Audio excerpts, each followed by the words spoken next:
భగభగ Monday వేడికి smart ఫోన్లు కూడా తట్టుకోలేకపోతున్నాయి. ఎండ వేడికి జోబులో ఉండే ఫోన్లు కూడా పేలుతున్నాయి.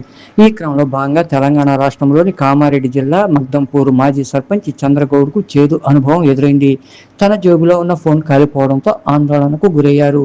మగ్దంపూర్ మాజీ సర్పంచ్ చంద్రగౌడ్ తన శాంసంగ్ ఫోన్ సడన్ గా జేబులో ఎండ ముదడం వల్ల సడన్ గా ఫోన్ గా ఒకటేసారి పేలింది. జేబు కాలిపోయింది. అప్పుడే సడన్ గా లోపల చర్మం కూడా కాలింది.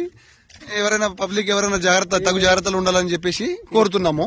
ఎంత ఘోరంగా పలిగింది ఒకసారి చూడాలని చెప్పేసి. జర ఎండలకు ఫోన్లు జేబులో పెట్టుకోకండి.